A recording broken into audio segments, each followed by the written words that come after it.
No guys, this is not a factory method pattern. I have seen some tutorials that show factory method pattern to be methods like this one. I think a lot of people are confused about this pattern and don't really understand it.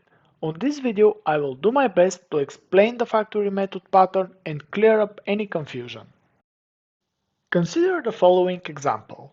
We have a nice coffee shop and in the coffee shop you can order a drink. So we have an order coffee method. The coffee is an interface and has two methods, prepare cup and prepare coffee. And there are different types of coffee, like a latte or a cappuccino or many others. It's a simple example, but I want to keep it simple and focus on the pattern. Let's have a look at the code. The coffee shop has one method, order coffee, and depending on the type it creates a regular coffee or latte or cappuccino. Then executes the prepare cup and prepare coffee methods. These two prepare methods are defined in the coffee interface, and there are a bunch of classes implementing this interface: cappuccino, chocolate, latte, the regular coffee, and so on.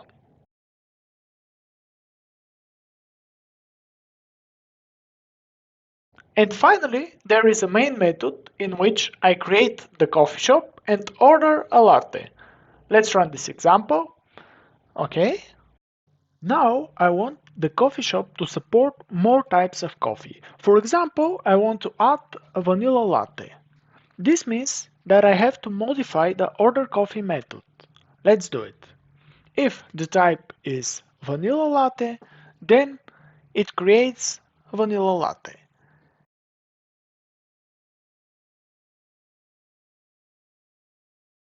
Every time we want to add a new type, we have to change the order coffee method. But we want to avoid this because the open-close principle states that our code should be open for extension but closed for modification. And dealing with concrete coffee classes in the order coffee method is not a good idea. So let's move the coffee creation out of the order coffee method. Let's move it to a different class. I will copy this code and create a new class, Coffee Factory. Create a static method called createCoffee, and I'm going to paste the code from the coffee creation method. I just need to return the coffee at the end. Now, let's remove this code from the coffee shop and just ask the Coffee Factory to create the coffee for us. The code looks a lot better now. The coffee shop no longer has to deal with creating different types of coffees. We have encapsulated the creation in one class, the Coffee Factory class. And this is the only place to make changes if you want to add more types of coffee.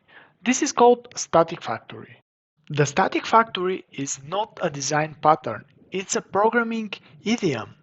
Its purpose is to encapsulate the creation of a certain class, in our case the coffee class. In fact, you may see implementations where the create method is not static.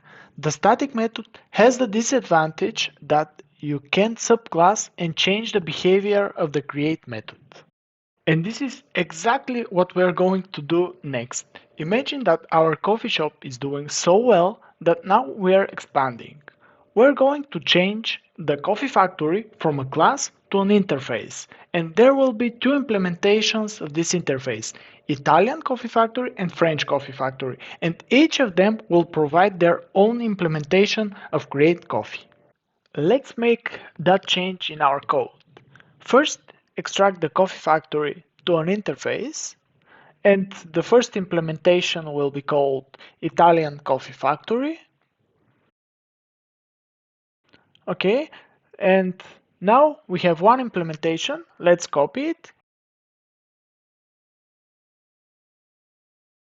and create the French Coffee Factory. And now We can have different create coffee methods. For example, the French factory will give you chocolate instead of latte. And perhaps the Italian factory will not serve vanilla latte. Now I have to fix the coffee shop class. There will be a private final coffee factory field,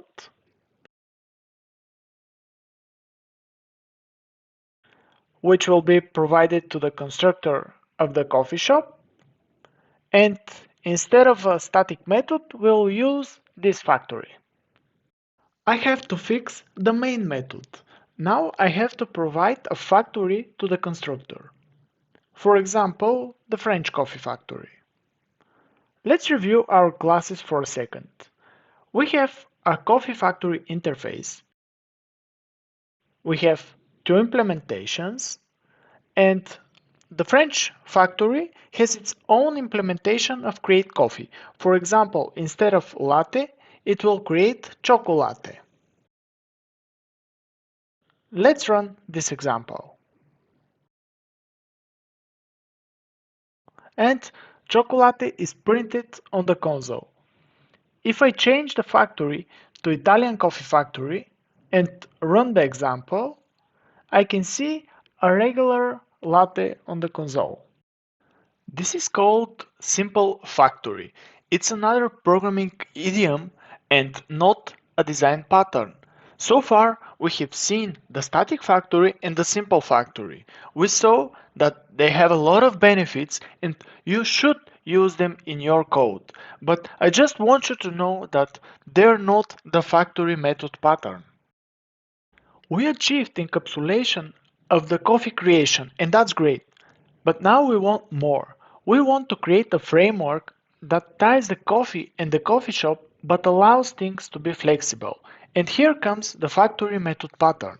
Instead of having different implementations of coffee factory, we are going to make subclasses of coffee shop. So we are moving the coffee creation from the Italian and French coffee factories to Italian coffee shop and French coffee shop. And each of them will have their own create coffee method. Let's modify our code. I will remove the coffee factory dependency,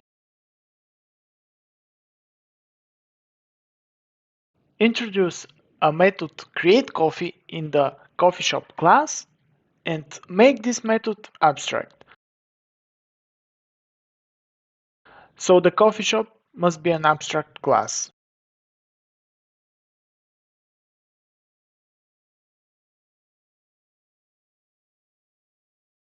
Now I will make the first implementation of coffee shop, the Italian coffee shop.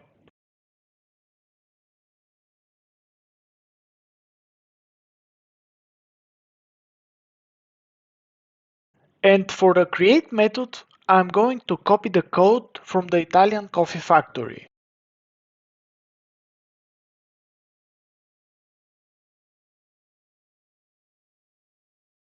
Next, I'm going to make one more implementation for our French coffee shop.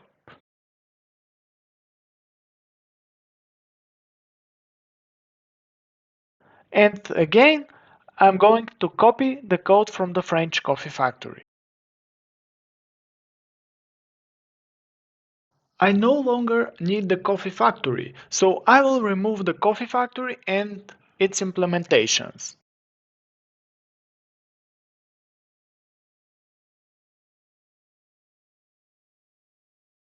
Finally, I need to adjust the main method.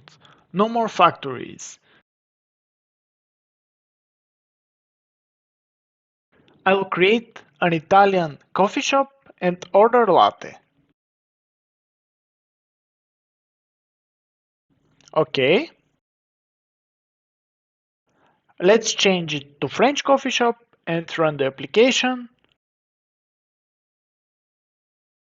Okay, I got a choco latte. This is the factory method design pattern. We finally implemented it. Let's take a look at the diagram for this pattern. The two key abstractions in this framework are the product and the creator. The creator has a method operation which calls the factory method. The factory method is implemented by the concrete creators. Factory methods eliminate the need to bind application-specific classes into your code. The code only deals with the product interface. Therefore, it can work with any user-defined concrete product classes. And if you take a look at our application diagram, you can see it completely matches the factory method design pattern. We use the factory method pattern because the coffee shop can't anticipate the class of objects it must create. It is delegating this responsibility to the subclasses. They are responsible to specify the type of coffees which will be created. Let's return to the code. The createCoffee method is our factory method. It is implemented by two subclasses, and we can easily make changes in them. For example, instead of regular coffee, we can serve strong coffee. And there is one more benefit I want to show you. The French coffee shop extends coffee shop, so it can override the order coffee method. For example, if the French coffee shop decides to serve a glass of water in addition to every coffee, we can implement this without modifying the coffee shop. We override the order coffee method and write our own implementation. I'm going to print serving a glass of water and call the super order coffee method. Let's run the application. And in addition to our coffee, we get a glass of water. This was the factory method design pattern. I hope that from now on you will be able to recognize this pattern and not confuse it with simple factory or static factory idioms. If you learned something today, please subscribe to the channel.